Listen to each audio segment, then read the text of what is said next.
What's going on?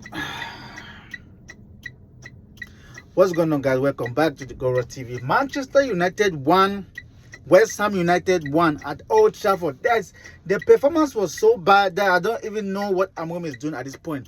Because, guys, what at this point, I think Amorim does not understand what the Premier League is all about. This is not sporting. Again, I am not Amorim out. Don't get me wrong. I'm not Amorim out. I think the players are to be held accountable for such a bad performance that they put in, week out. That makes us fans go crazy every single time we watch Man United playing. Like, we can't see a situation where Man United plays 2 games or 2 times in a row where it's just joy in the faces of fans. But this is down to Amorim, because this game today has a lot of bits that I want to bring into perspective of why Amorim is slowly getting to that sacking era where, you know how people like Oli and Erik Ten Hag, and they started playing a certain type of way. I think Amorim has fallen into that category because, one, I will start first with the young players. He has sidelined Dogo. He has sidelined Yoro. He has sidelined maybe Heaven. Menu is not even talked about because he wants to choose people like Casemiro, Bruno, Maguire, or I don't he didn't play today, but I'm just giving like an example. Luke Shaw, Dalot. These players are, he thinks, are experienced players, but these are players who have been responsible for the sacking of not 1, not 2, not 3 managers. Like, do these managers come into the club and not look what previous managers have done, where their mistakes were, or where they fell short to take, like, to understand the bigger picture? Like, what is happening at Manchester United? Like, this is so annoying. I don't even know where to start because we lost. I mean, we won Crystal Palace. It was a very bad performance. Yes, we won. You know, sometimes when you don't play good but you win, but sometimes big teams do that. I'm not saying Man United is big. Man United is a big team. At the moment, we are shit. You understand? But there are times where Man City might not play good, but for some reason, they find a way and win. They find a way to win. We want to be in Europe. We look like we are clear of that because in as much as we could be like 4 points away or 3 points away, the difference between ourselves and the top other teams is massive. Before these games, we had like 10 games that were like all these games that were already fixated. And then we were like, oh, just like games that were winnable, you know, stuff like this. But we are out of 2, we have just 1 point in 6 at home. 2 games at home, we have just 1 point. We could not beat a 10-man Everton at Old Trafford. Today against West Ham, Man United has lost the league 3 games against Spurs, against Nottingham Forest, and today against West Ham. Had we won all those 3 games,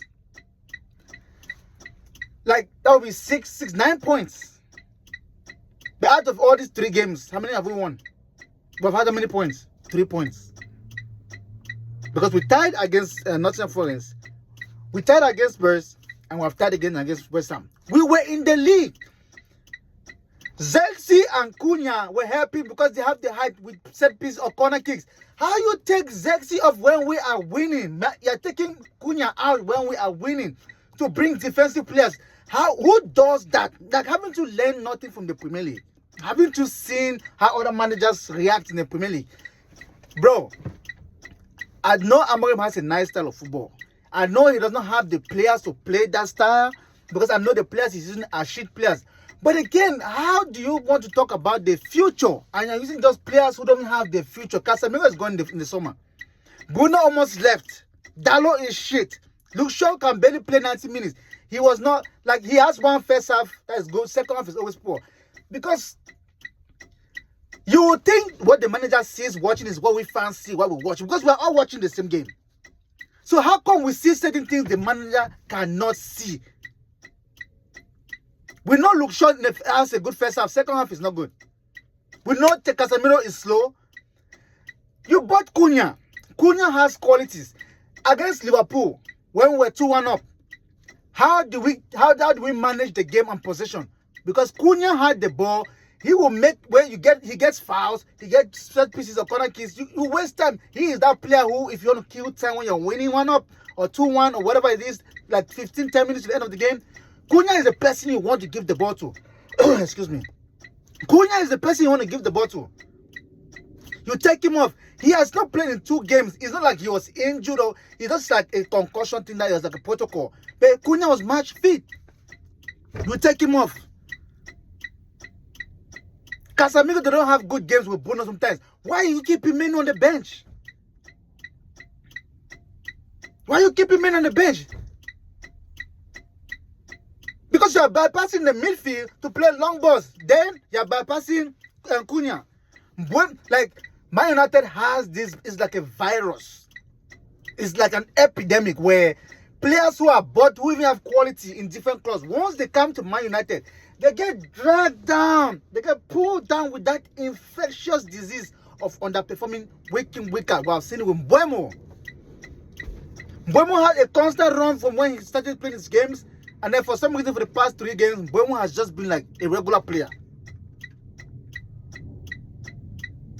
We did not win against West Ham.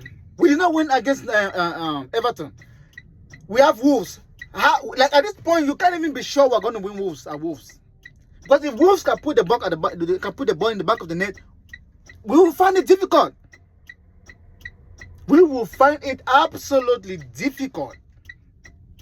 Today's performance from those players was abysmal, bro. It was very, very discouraging to watch that type of game. They have people like Wilcox and Brada in the stands. Like manager or owners or board, a board who actually wants the club to succeed, will actually sanction the manager or the players, because this is not tolerated. Real Madrid puts that type of performance. See, that's a little chaos they're talking about Alonso probably going. Or this one. Because these are clubs who actually know what they want.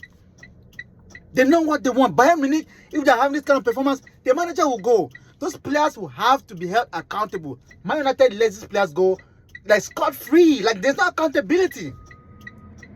There is no accountability. Like the board should be furious. Like tomorrow in this time, like I can't see you have a meeting or something. Like make the players understand they don't get paid this money to just go and put that type of performance. We need to be in Europe. We are playing 1 game a week. Some other teams are playing in Europe. Then we are not winning games. We are putting it's depressing. It's depressing. Like the younger players are getting pelters, or they're getting accountable for mistakes that they'll make. So why don't you do the same with the older players? Because we finally see that the midfield is open, it's tight. Like the midfield is just poor. Why don't you're giving them a chance after chance after chance? Why don't you give like Casemiro, Menu and Ugarte maybe their own run? Give them a little bit of advantage. Give them a little bit of time to also give them that this is your own time. Let's see what you can do with it. It's been a year. Amorim has not changed the style of play. I think it's the players at the end of the day still, but come on, bro. Read the fucking game. How can we fancy this? You know this song that says walking like a talkie? Amorim talks the talk, but he doesn't walk the walk. Because he says the things we fans want to hear. We say and we like him for that. Because he's one of the managers after Ralph Rangnick who says the things fans see and want to talk about. But outside of that, he will say those things that we want to hear, but goes back to the drum board and do absolutely the opposite of what we think he was talking about. Like we were hoping today that we'll win this game, go on to top 5. Those will be level points with Chelsea. No. I said it. Man, it's like we're allergic to progress. Because there's no progress. There's no style of play. Like our only hope of scoring is throwing a long, stupid ass ball from Dalot. Like Dalot runs from one place to another place just to throw a long ball. We didn't have no tall strikers. Who was going to flick it? It's just upsetting to watch this type of game. You can't even predict a Man United game. That's how unpredictable and unstable the club is from top to bottom. Midfield is the problem. If they cannot get a player in January, and the thing is that we're going to lose Mbeumo, we're going to lose Ahmad, and we're going to lose Mazwari for the AFCON.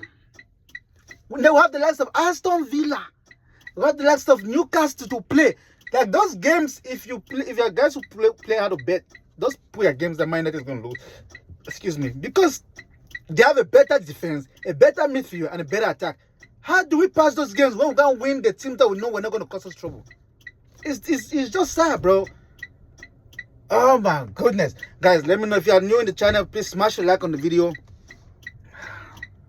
Please share the videos. Let me know your thoughts in the comment section below. And please help support your guy. Subscribe to the channel. We're on our way to 500 subscribers. But this is I was on my break and I watched this stupid game and I was like, I might as well just do my own match reaction. See, my voice can't even come out. That's how upsetting this game has been.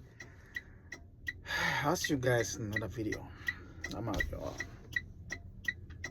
Fucking United.